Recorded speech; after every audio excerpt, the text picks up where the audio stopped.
Hello stamping friends, here is card number 4, another easy card, especially when you have all of your pieces stamped and cut out ahead of time. This is the card that we're doing, so let me show you how we're going to put it together. First of all, you're going to get a piece of the crumb cake that's about this size. I kind of gave you some extras in case you messed up with your first stamping, and you're going to stamp Beautiful on there. You're going to need a paper trimmer, or you can use scissors if you want. And I want to trim this fairly close. Oops. It would help if I used the cutter. All right. So I have my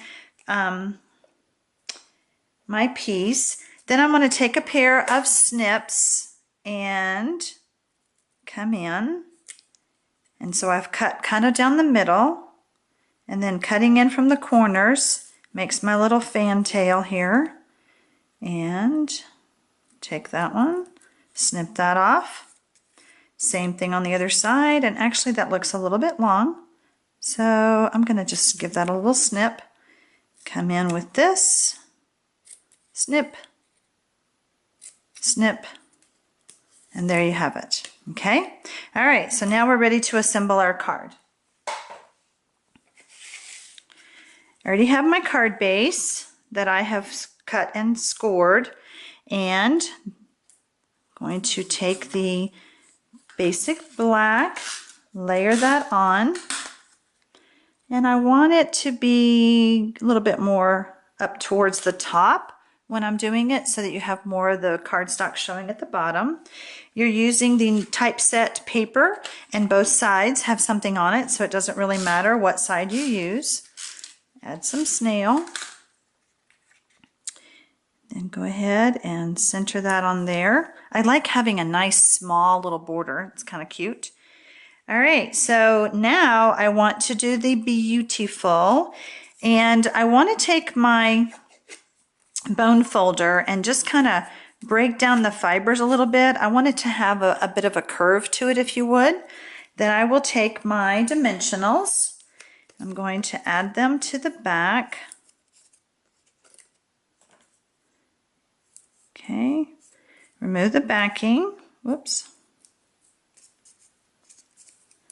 All right, so now we're ready to attach it, and I just want it to have a little bit, and if it doesn't lay down the way you want it, go ahead and use your fingers. I want it to have a little bit of puffiness to it, not a whole lot, because it has to go in an envelope, so that's probably a little bit. Okay. All right, so now on the flowers, the instructions tell you to off-stamp this flower so that it's a lighter color, and then you're going to have the darker one on top. And they are two different stamps, so make sure you catch that when you're putting your card together. The first thing I want to do, though, is to add my leaves, and I already have those cut out. I do want to put those on with a dimensional. And I'm going to go ahead and add my dimensionals. Go ahead and put 2 dimensionals. I did mention to you that this project takes a lot of dimensionals. Go ahead and remove the backing. And we'll put one out to the side and another one off this way. Okay, then I'm going to add our first flower. There you go. And then our next one. How cute is this? All right, and then we have our little center that we have stamped and cut out with the dimensionals, or with the framelits. If you chose not to do the framelits this month, you could even use a circle punch to punch that out.